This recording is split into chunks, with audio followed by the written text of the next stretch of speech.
जब उस लड़की को मुसलमानों ने नबी आखिरुल ज़मा सरवरे कायनात हज़रत मोहम्मद सल्लल्लाहु अलैहि वसल्लम की हदीस सुनाई कि मेरे बाद कोई नबी नहीं होगा, वो लड़की कहने लगी, मोहम्मद की यह हदीस बिल्कुल सही है, उनके बाद कोई मर्द नबी नहीं आएगा, लेकिन मैं औरत हूँ और नबिया हूँ।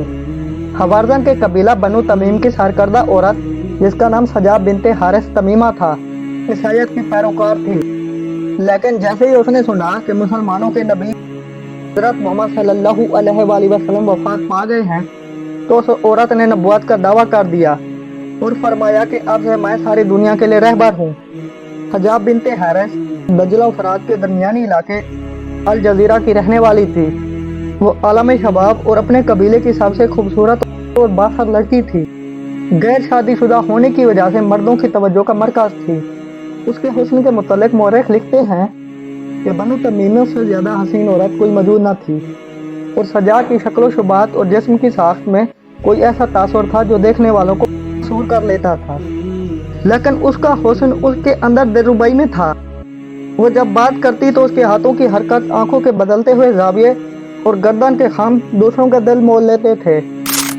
उस लड़की की सबसे बड़ी खूबी ये थी कि जब भी कोई उस लड़की को समझाने या मिलने आता कि वो उसे अकेले कमरे में ऐसे अंदाज में मिलती कि पारसा से पारसा इंसान भी इसके सामने पागल हो जाता और जाती दफा उसकी नबुवत पर ईमान लेकर जाता। नबुवत का ऐलान करते बनु तमीम और बनी तगलब उस पर ईमान लाए। हजील बिन इमरान जो कि ईसाईयत का एक नामवर रहनुमा था, वो दीन मसीह छोड़कर सजा पर ईमान ले आया।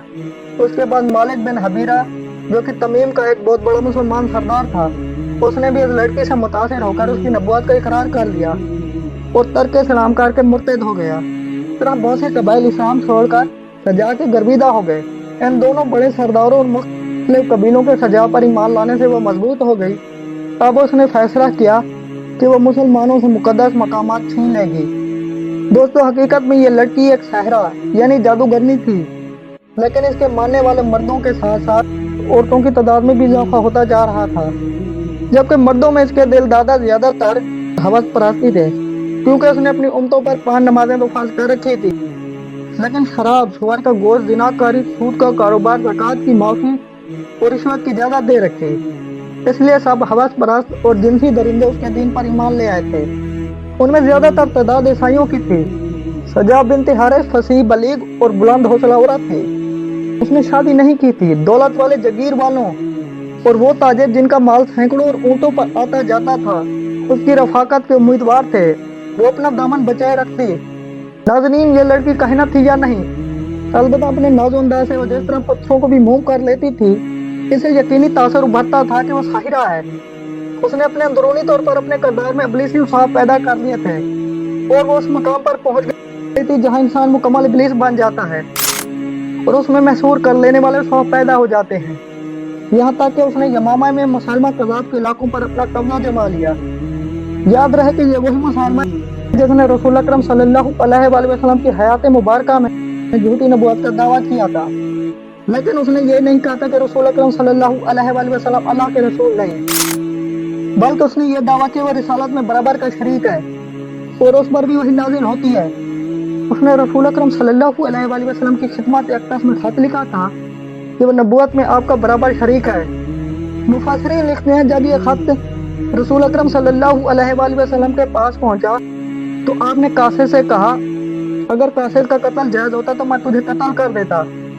खैर, जब इस झूठी लड़की ने यमामा में मुसलमान के इलाके जहां मुसलमान ने नबुवत की दुकान सजा रखी थी पर कब्जा करने की ठानी और निकल पड़ी, मुसलमान भी उसका जवाब देने के लिए आगे बढ़ा, मगर वही हजरत अबू बकर सिद्दीक के लश्कर के आने की खबर मिली। जैसे कि आपको बताया जा चुका है कि यह लड़की साहिरा थी और उसका जादू मुसलमान पर भी सर चढ़ के बोला। वो उसके हुस्न का दीवाना हो गया। मोरख लिखते हैं कि मुसलमान और सजा 3 दिन और 3 रातें खैमे से बाहर ना निकले।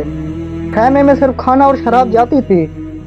बाहर के लोग परेशान होते रहे, ये क्या मामला है। आखिर चौथे रोज वो बाहर निकले। सजा के चेहरे पर शर्मो निदामत के तासरात आ गए। ये उस वक्त है जब उसने अपने मुसल्लह आदमियों को देखा कि वह साथ झुकाए हुए अपने लश्कर में पहुंची। उसी खेमे में नबी और नबिया का बिला गवाहों और बिला महर के निकाह हुआ। कौम के लोगों ने पूछा, क्या हुआ? सजा ने कहा, मैंने मुसलमान से सुलह कर दी और निकाह भी कर लिया। लोगों को बहुत नागवार हुआ और सजा को लाना तो मलामत की। कौम ने पूछा आखिर महर क्या मुकर्रर हुआ। सजा मुसलमा के पास आई और महर का मुतालबा किया। मुसलमा ने कहा जा अपने साथियों से ये कह दे, मुसलमा रसूलुल्लाह ने सजा के महर में 2 नमाज़े फजर और इशा की तुमसे माफ कर दी, जिनको मोहम्मद सल्लल्लाहु अलैहि वसल्लम ने तुम पर फर्ज किया था। इस शादी का बड़ा मकसद ये था कि झूठे नबी और झूठी नबिया के पैरोकार की मिलकर एक फौज तैयार की जाए, जो कि उस फौज से लड़ सके, जिसे हजरत अबू बकर सिद्दीक रज़ी अल्लाह तआला अन्हु ने हजरत खालिद बिन वलीद की सरबराही में भेजा था। हजरत खालिद बिन वलीद की फौज ने मुसलमा कज़ाब के लश्कर को शिकस्त दी और वो मारा गया। इस अजीम मार्के में 700 के करीब मुसलमान भी शहीद हुए। जबकि सजा के मुतालिक 2 तरह की रवायात हैं। एक तो ये कि वो हजरत खालिद बिन वलीद के लश्कर के हाथों मारी गई, जबकि दूसरी रवायत के मुताबिक वो गिरफ्तार हो गई और मदीना जाकर उसने अपने गुनाहों से तौबा की और बकिया जिंदगी मुसलमान बरकत गुजार दी। नाज़रीन, रसूल अकरम सल्लल्लाहु अलैहि वसल्लम की हदीस पाक है कि क़यामत उस वक़्त तक कायम ना होगी जब तक 30 झूठे दज्जाल ना निकले और उनमें से हर कोई ये गुमान करेगा कि वो अल्लाह का रसूल है, जबकि उनमें से 4 औरतें होंगी